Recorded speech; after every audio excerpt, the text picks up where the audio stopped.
So how should you use eye contact during a speech? There are basically three types of eye contact for any presentation. There's the bottom 5% of speakers.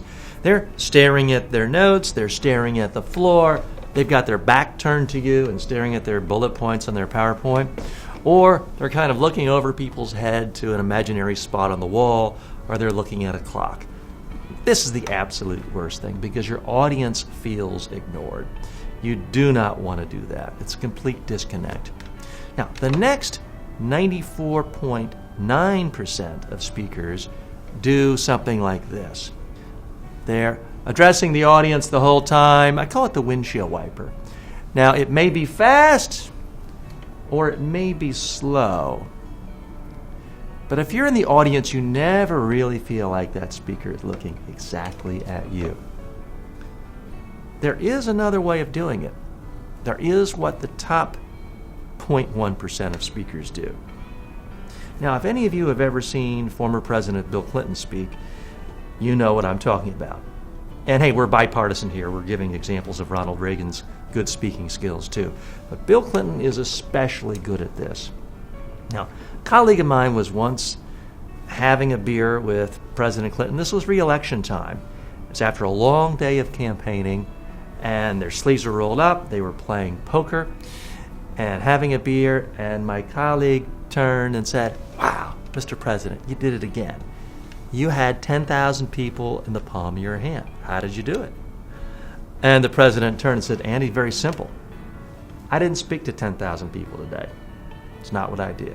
I picked one person in the audience, and I had a private one-on-one conversation with that person for a full thought.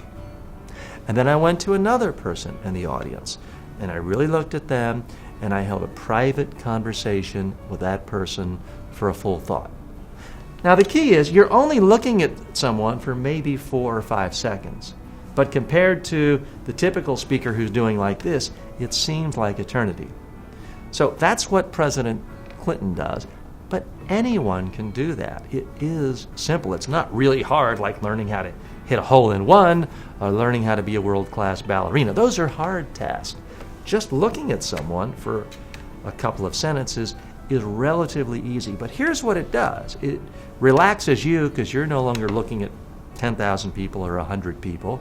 It also makes the person you're speaking to feel like, wow, he's really speaking to me. She's really speaking to me. So it's a much more powerful impact on the audience. It also makes you look steadier as a speaker because if you're like this, you look nervous. So even when someone is over here and you're not giving them direct eye contact, you look steadier, and it's a much, much more powerful impression. So that's really the key, is you're holding eye contact with one person for a full thought. Now, you're doing this throughout the room. You're not just looking at your best friend. You're not just looking at the pretty woman or the hunky guy. You're not just looking to the decision maker. You're not just looking in the middle of the room.